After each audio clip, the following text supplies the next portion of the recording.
Monsieur Bruno Chiche.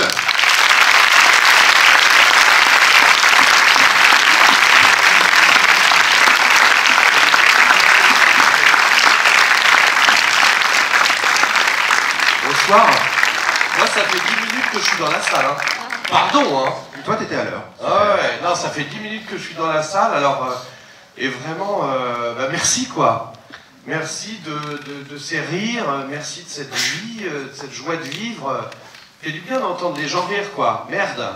Donc, non, c'est top. Vraiment, franchement, c'est un cadeau merveilleux, quoi. Alors, évidemment, j'ai réalisé ce film, mais je l'aurais jamais fait sans, évidemment, 2-3 personnes. Hein.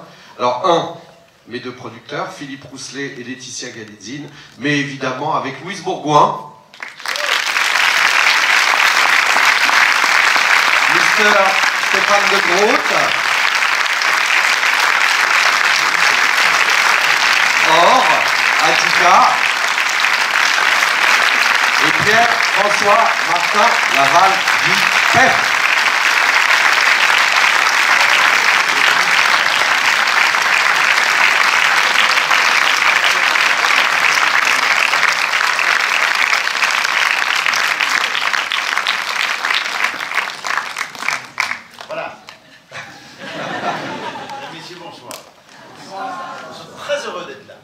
Les micros arrivent, voilà. Mais t'en sais rien, vous étiez en train de bourrer la gueule au bar, pendant que moi j'étais dans la salle, j'entendais les gens rire, vous ne savez même pas. Arrête de râler, va nous attendre au bar.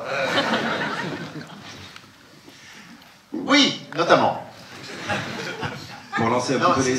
C'est tellement plaisant de voir des salles comme ça, parce que c'est un peu le début pour nous de découvrir le film avec vous, après l'avoir façonné dans notre petite cuisine. Alors on l'a sorti du four et on le présente avec vous. On est ensemble autour de la table et on goûte avec vous le plaisir de ce film. Si tant est que vous ayez eu des plaisirs, bien sûr. En tout cas, le plaisir pour nous est d'être là avec vous.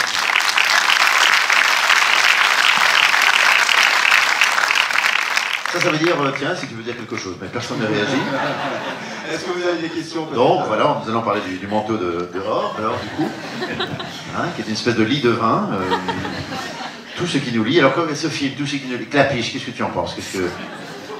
Pour ceux qui se posent la question, Or Attica, sous son manteau, est nue. Mademoiselle a une question. Comment vous avez fait pour vous préparer à... comment dire, à incarner, comme on voit directement sur l'affiche, par exemple, les manières des femmes et des hommes dont nous on se rend pas forcément compte, par exemple, mais d'avoir des jambes croisées. Alors moi j'ai habité pendant 6 mois chez Louise, qui a posé quelques petits problèmes d'organisation. 350 personnes. Eh bien on va compter, on va voir. Alors, c'est une question que vous posez à Louise ou à moi-même ou à nous deux? Alors on va répondre tous les deux. Non, vas-y, je t'en prie, Louise. Alors, je réponds au nom de Stéphane. Quel envie voudrait alors que je réponde au nom de Louise? Alors, Louise avait... On répond en Louise. Je réponds à Louise. C'est compliqué, hein. Non, réponds à Stéphane. Ça n'a pas été simple. Alors, je réponds en Louise.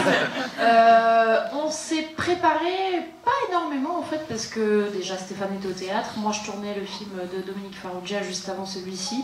Et finalement, pendant le tournage... Non, mais on s'est pas vu en stage avant pour répéter, façon acteur studio, etc., les mimiques. Mais pendant le tournage, c'était important de préciser un peu, avec des gestes, par exemple, la façon de tenir le sac à main, ou la façon, effectivement, de s'asseoir. Il fallait qu'on ait la même en tant que femme, en tant que Pénélope. Moi, Pénélope et Pénélope en lui, forcément, parce que sinon, ça aurait perdu un peu le spectateur. Donc on s'est entendu, même les jours où on ne tournait pas, on était obligé de se renseigner sur la façon dont l'autre nous jouait, forcément. C'était très intéressant. J'en ai fait beaucoup trop en tant qu'homme. J'étais un peu confrontée à mon propre sexisme. Enfin, j'avais une image un peu d'épinal du masculin. Et c'est Bruno qui m'a freinée en me disant « Non mais attends, on n'est pas des porcs, on dirait Jacques Chirac. » Je vais détendre 2 secondes. Et au contraire, Stéphane, voilà, a fait on n'est pas des fruits. Et du coup, je me suis dit... Non mais toi, tu me disais, c'est hyper casse-gueule. Moi, en tant que mec, si je commence à imiter une nana, ça va faire la cage aux folles. On va me dire que je suis sexiste et que pour moi, les nanas, c'est comme ça. C'est pas possible. Il me disait, et peut-être à juste titre, je sais pas, que moi j'avais une liberté totale en tant que nana pour imiter un mec, que je pouvais un peu tout faire, et toi, je me souviens que tu m'avais dit que tu avais peur. C'est vrai que j'avais peur. On t'accuse d'être misogyne en fait. Mais oui, mais alors c'est ça. Voilà, oui, bah oui. Bah, voilà. Non mais c'est vrai quand vous vous projetez dans la femme, en l'occurrence moi dans Louise, on se dit mais qu'est-ce que je vais pouvoir emprunter d'elle? Bah je ne sais pas trop, ça veut dire que j'aurais dû singer Louise Bourgoin, ce qui n'était pas le but. Le but n'était pas de faire un biopic de Louise, ni de faire une imitation de Louise. Moi je suis parti avec l'idée d'incarner une femme. Alors c'est ça le problème, c'est quoi être une femme? C'est quoi être un homme aujourd'hui? C'est vrai qu'il y a, comme le dit Louise, il y a autant de différences entre deux hommes qu'entre un homme et une femme. Moi, je prends un autre exemple. Je prends l'exemple de José Dayan et d'Ariel Dombal, qui sont deux femmes et qui sont quand même très différentes. José, si tu es dans la salle. Non, je parle de Michel Drucker et Vincent McDoom. Enfin, il y a des trucs à faire. Ce qui était compliqué, c'est que quand il y avait la femme en toi, elle était toujours en costume. Tu gardes ton enveloppe et surtout, tu ne commences pas à te déguiser avec des jupes. Non, tu dois c'est donner vrai. le change à Je n'ai pas vécu, toujours en costume. et je le dis vraiment au premier degré, c'est sincère, c'est vrai ce que je dis. Je n'ai pas vécu je me suis pas, comment? Non, je suis en train de parler, s'il te plaît. C'est désagréable, Pif. Non mais, non, ce que je veux dire, c'est que j'avais envie d'incarner une femme qui était en fait plus au fond de moi-même que l'incarnation absolue et subjective de la femme qu'on connaît à travers quoi? À travers nos regards respectifs, c'est-à-dire il y a autant de regards que de gens qui regardent une femme. C'est pas évident à comprendre ce que je viens de dire, mais c'est pour ça que je suis resté chez moi à faire une introspection, parce que j'allais d'abord gagner beaucoup de temps et j'allais enfin me comprendre. Mais à l'arrivée, pas du tout. Non, ce qu'il y a, c'est qu'il y avait des moments où il fallait marquer le trait. C'est-à-dire qu'effectivement, quand je prends la sacoche, et quand je prends ce petit carré de parfum pour sentir, je frotte les poignets plutôt que de prendre le magazine et de le sentir directement. Voilà. Et puis, je voudrais saluer Pef et Horatica, qui ont été des partenaires absolument formidables, parce que dans leur regard, on a pu composer nos personnages. La manière dont ils nous regardaient faisait de nous un homme, une femme, et moi j'ai été très aidé dans ma partition par Pef, notamment dans le sauna, il m'a rappelé que j'avais une vraie sensibilité féminine dans le sauna, dans le regard. C'est pour ça qu'il me saute dessus. C'est pas parce que je suis Stéphane de Groot, c'est parce qu'il devine qu'il y a Louise Bourgoin en moi.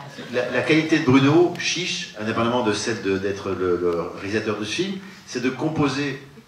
Le rôle d'un metteur en scène, c'est aussi de réaliser un bon casting et de permettre à des acteurs d'être en empathie totale avec ses partenaires. Et moi, j'ai eu un plaisir fou à m'abandonner aux yeux de Pef et de Or, et de Louise, bien sûr, parce que là je suis sur Or et Pef. Et, non, mais c'est grâce à Or et Pef, c'est marrant, hein, Or et Pef. Il y a Auréole et Or et Pef. Il y a les Oreos aussi, mais ça, c'est plutôt un gâteau au chocolat. Et ce n'est pas du tout le propos ici, il n'y a pas de placement de produit. Donc voilà, donc j'en profite aussi d'être ici avec vous ce soir, c'est une des dernières présentations, pour saluer la bienveillance, l'amitié et l'empathie de nos deux acteurs ici à ma gauche. Voilà, et j'ai envie de les saluer et de les applaudir.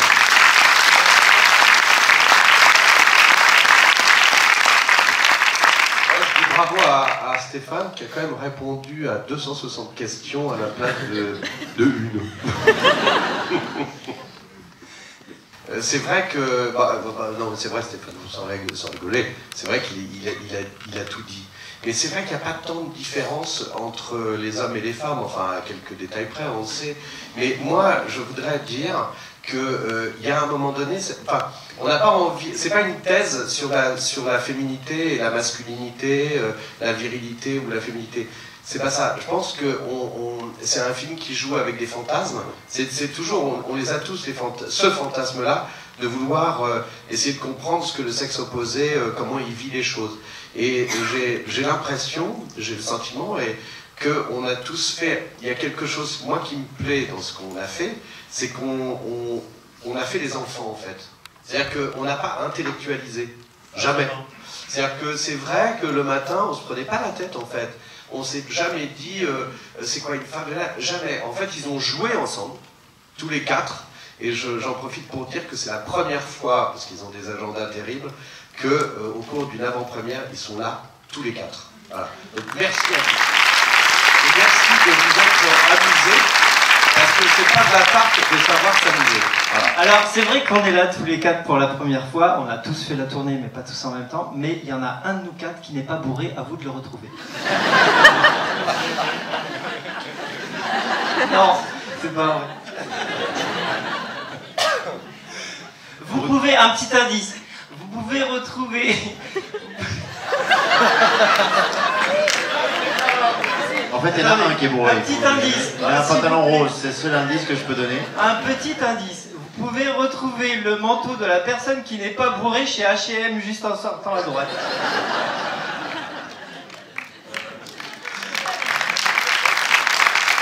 Bruno, peut-être une petite question justement par rapport au C'est casting. pas Qu'est-ce qui vous a donné l'idée de ce casting? Je lisais que pour le personnage joué par Stéphane, il fallait que ça soit un homme entre guillemets normal. Qu'est-ce que tu appelles un homme normal? Non, mais le casting, c'est toujours, et surtout pour ce film-là, qui est vraiment une espèce d'équation à 4 paramètres. C'est vraiment, encore une fois, c'est moi ce que j'appelle, et j'aime bien, je revendique un film d'acteur. C'est-à-dire que c'est comme ça que, c'est ça, pour moi, c'est un film d'acteur. Donc on a commencé par Louise.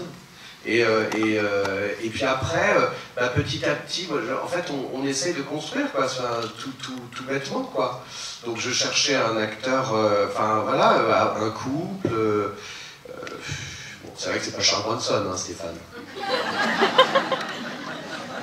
Et déjà, je suis pas mort, donc c'est pas le premier critère. Un acteur vivant, voilà. Et après, ce que j'ai envie de dire, c'est que quand même, et je pense que vous l'avez... J'espère qu'on le ressent dans le film. Le film, c'est aussi... c'est plusieurs couples. Il y a le couple, évidemment, de Stéphane et Louise, mais il y a aussi le couple Louise-Pef, le couple Stéphane-Or, le couple Pef-Stéphane, et c'était pas... Le couple Françoise et Jean-Claude, qui a été coupé au montage. Non, mais c'était pas si fait. C'est pas... Magnifique. Voilà, ça se passe comme ça, quoi. Enfin, je veux dire, la construction d'un casting, c'est... Oh là là, qu'est-ce qu'ils sont cons, les gars. Oh. Voilà, je t'ai coupé aussi au montage. Tu voulais terminer, enfin non, commencer un... Qu'est-ce que tu voulais dire? Ouais, non, mais juste d'où vient cette idée, déjà à la base, d'où vient l'idée de faire un tel film? L'idée, c'est que on avait envie avec Philippe Rousselet, mon producteur et ami depuis bien de longues années, de faire un body swap. Swap. Oui, swap. Et Bruno, il dit Hackstatt au lieu de hashtag. Hein. jamais allé à Stadt. Non, un body swap. Il y a avion au lieu de... Parce que, en fait, je trouve ça très amusant, comment dirais-je, le fait d'avoir un acteur, d'avoir des personnages qui migrent dans la peau d'un autre personnage, c'est évidemment tout de suite le jeu du masque.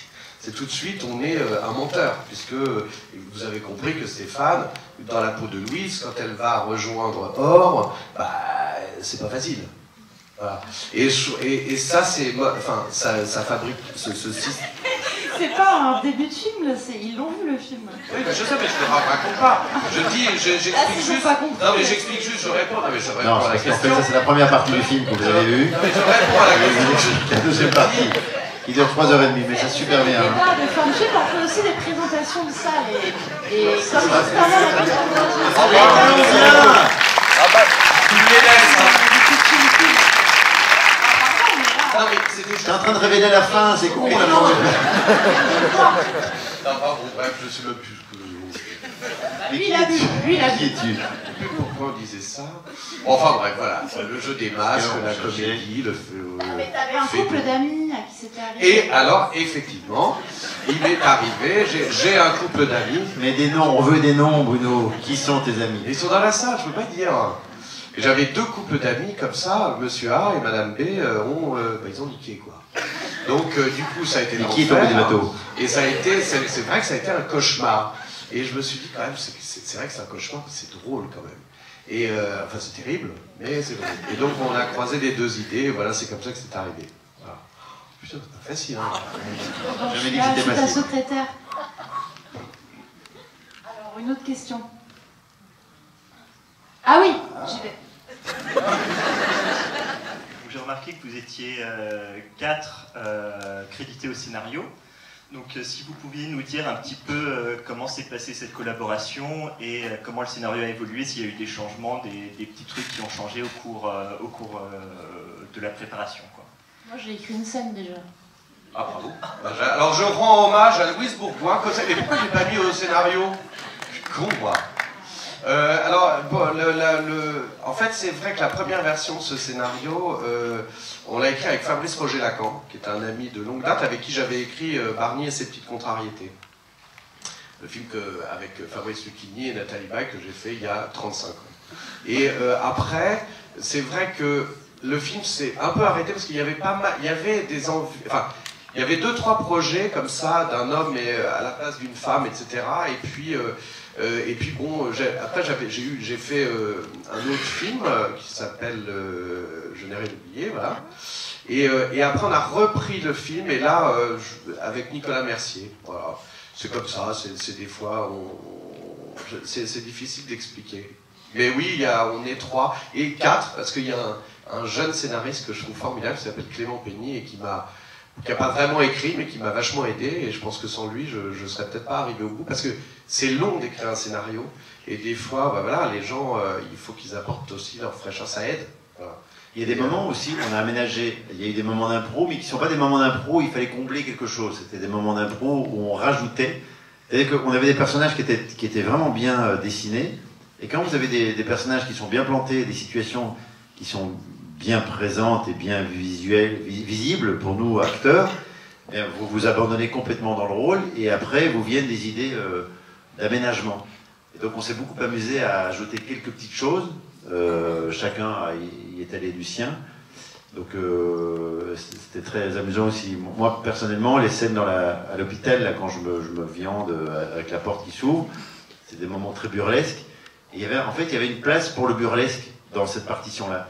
Moi, je remercie Bruno parce qu'il y a peu d'endroits dans le cinéma où on peut s'autoriser à jouer le burlesque.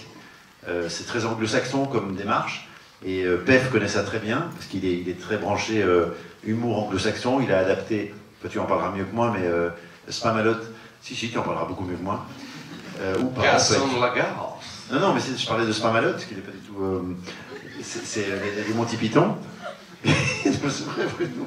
C'est parce qu'il fait Gaston à la gaffe maintenant. Mais jouer le burlesque en France, c'est pas forcément dans l'esprit, dans la tradition du cinéma français. C'est plutôt anglo-saxon comme registre. Et personnellement, moi j'ai eu un plaisir fou à pouvoir goûter à ça avec ce personnage qui autorisait certaines scènes de burlesque. Oui, mais aussi parce que, je vais quand même dire un mot, aussi parce que Bruno nous laissait la place pour ça. Il nous laissait la liberté de pouvoir lui proposer des choses et c'était un bon chef d'orchestre de nous comédiens parce qu'il nous laissait beaucoup de liberté, on se sentait un peu comme à la maison et en même temps de temps en temps il avait un regard très juste, il disait ça oui, ça non, ça un peu plus, ça un peu moins, mais on se sentait libre de proposer des choses, ce qui est très agréable et de sentir regardé, aimé. Enfin, voilà. Non mais c'est gentil. Non mais ce qu'ils veulent dire c'est que c'est vrai que même si c'est un scénario qui à la base est assez écrit, c'est vrai qu'aussi il faut pas s'interdire. Quoi ? Il faut pas s'interdire voilà, beaucoup de... Pas d'improvisation, mais de s'amuser avec les choses comme dit Stéphane, c'est vrai. Moi j'ai écrit la scène où on va voir le médecin là, et il vous dit il vous a dans la peau, vous êtes amoureux. Pas grave. Si, alors... Et le scénario a été écrit avec Louise. Non mais ce qui est vrai, c'est que la scène avec le médecin, c'est vrai que Louise, quand je lui ai proposé le scénario, elle a trouvé, et ça je lui rends hommage parce que c'est vrai, c'est une très bonne idée, de dire effectivement ils essayent quand même de revenir dans leur propre peau, enfin dans leur peau originelle. Et Louise disait que ça serait bien qu'ils aillent voir un médecin peut-être qui ne comprendrait évidemment pas le truc. Je pense qu'on est tout simplement amoureux quand on raconte ce qui nous arrive. Voilà, exactement. Alors Louise Bourgoin nous a rejoint. On sait que les bonnes personnes n'ont remarqué, mais c'est pas grave. Moi j'ai une question. Allez-y mademoiselle. Vous avez vu, même vous voulez poser une question, mais Louise elle se met à côté de vous pour checker quand vous allez poser la question. Tu parles au micro après. Allez-y. Il y a des jeunes hommes qui s'assoient à côté de toi. Ah mais vous êtes chez toi, non? Oui. Ah.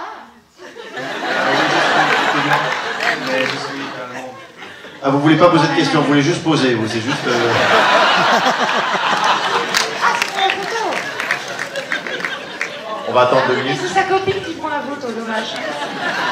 Vous voulez faire un remake de l'un dans l'autre? Vous voulez... Non, c'est sa Vous voulez que je vous explique 2-3 trucs? Alors bonsoir, merci d'être venu. Justement, vous avez parlé de la difficulté à écrire un scénario.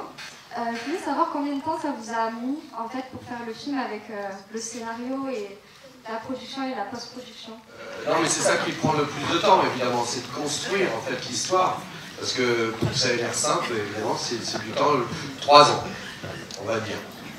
C'est pas mal déjà, 3 ans. On dirait pas comme ça, hein. Et après, pour faire le film, ça, oui, bah, à partir du moment où on a vraiment voulu le faire, je dirais, oui, ouais, 2 ans et demi, ouais. Il fallait attendre que Louise accouche, c'est vrai. Ouais, c'est vrai, bah oui. Il y a une question là-bas? Non, c'est une blague. Ah oui. Ah, attendez. J'arrive. Exactement, Denise. Sarstrup.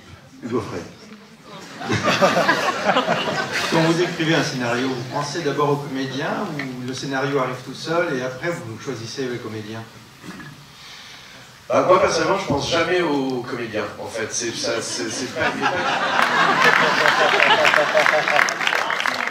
Oh, mais toi, mais pas toi. T'es pas un comédien, t'es un acteur. Rien. Pense à toi. D'ailleurs, pour la petite histoire, parce qu'on en est aux petites histoires là ce soir, non? Ah ben là on va prendre des sièges, hein, la petite histoire va devenir une grande histoire. Et ce qui est très... ça me fait plaisir d'avoir Pef dans le film, parce qu'on s'est Ah oui. connus il y a... 15 jours. Ah ben voilà, c'est une devinette. Vous avez combien de temps que Il Pef n'est pas et content. Bruno se connaissent? On a fait, quand on avait 25 ans, une publicité ensemble. Et il est pas content là.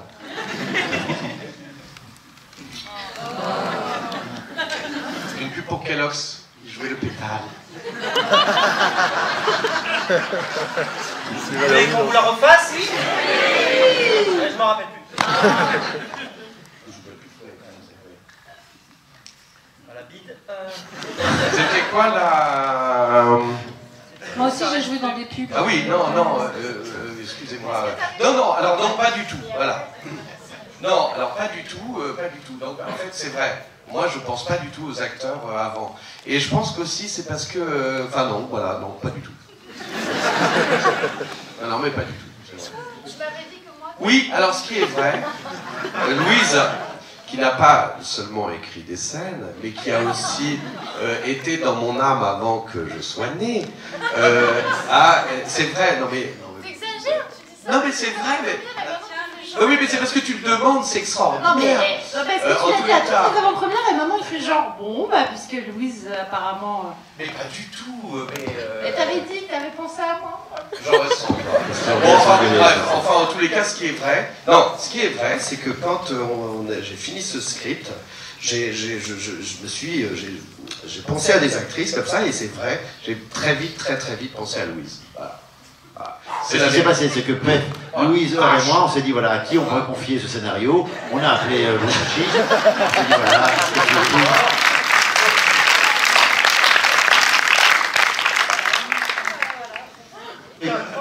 est-ce que vous voulez qu'on en reste là ou vous avez encore des choses à poser comme questions, des questions à poser comme réponses, des réponses à offrir en partage? Je ne voudrais pas que le débat Oui, soit aussi long que le mademoiselle, vous film. l'avez déjà posé la question. Je me demandais si, en tant que personne, vous dites parfois, si j'étais une femme, si j'étais un homme, je ne vivrais pas la situation de la même manière.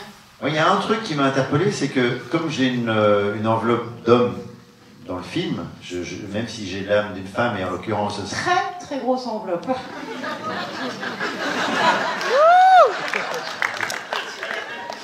Une enveloppe qui est oblitérée. Elle est affranchie, Louise. Non, parce que moi j'ai pas vécu, j'ai pas ressenti le regard de l'homme posé sur la femme que j'étais dans ce film. Donc j'ai pas pu vivre la condition féminine jusqu'au bout. Et t'as pas pu comprendre ta réponse non plus. J'ai jamais dit que je voulais me faire comprendre. Ça n'a pas été dit, sinon je l'aurais dit au début de la phrase. Hein, pardon, il y a des bottes d'emploi pour tout, pour des machines à jus, franchement pour... voilà, et notamment parce qu'il y a eu toute une diversion sur la notion même de la subjectivité qu'on peut voir sur le genre humain. Parce que l'animal qui est en nous, qui se détend en fonction de la conjoncture, qui est relative quand même au temps qui passe. Et c'est ça qui m'a fait prendre conscience de l'inconscience de ce qu'on n'est pas. Parce que quand on n'est pas, eh ben on n'est pas né. Et donc on n'est pas, on n'existe pas. Et ça, c'est l'existence d'autrui. Voilà, je voulais juste dire ça.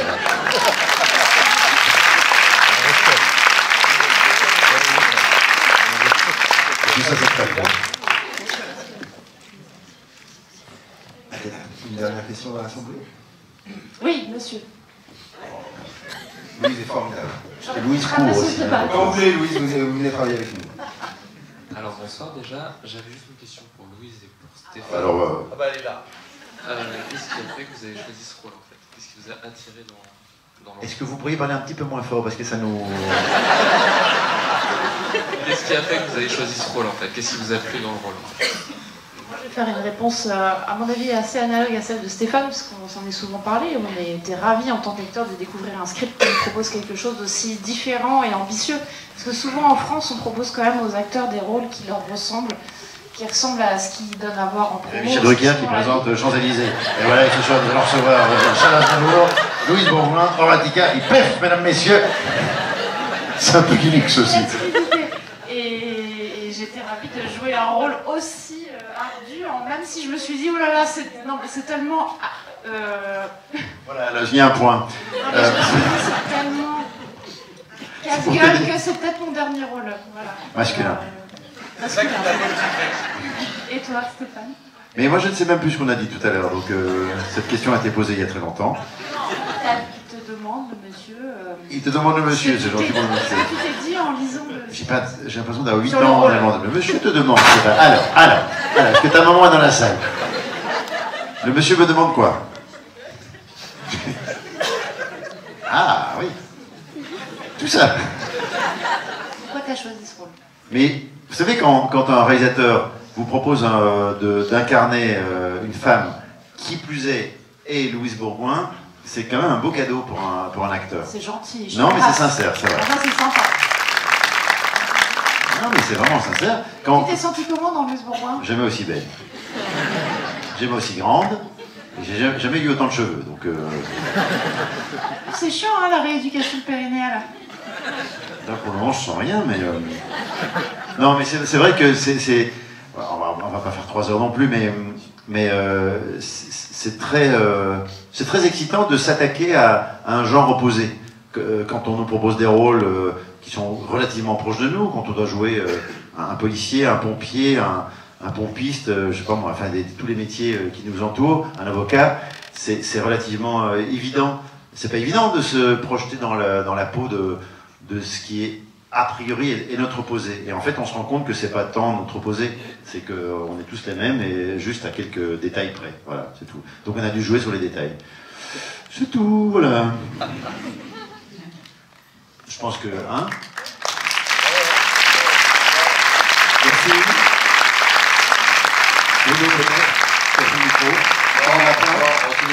On va conclure, parce que les gens s'en vont, hein, on voit bien. Ici, on le voit bien. Bye bye. Un verre de chardonnay. Il y en a des. Non mais bon, en même temps... Moi, je serais parti aussi, donc d'ailleurs, je vais y aller. Bon, enfin voilà, en tous les cas, merci d'être venu. Alors, juste une petite... Comme vous voyez, c'est un peu absurde, toutes ces questions et tout ça, mais c'est un peu le film, quoi. Finalement, ben voilà, quoi. Donc, pour ma part, merci beaucoup, 1000 fois. Voilà. Merci beaucoup.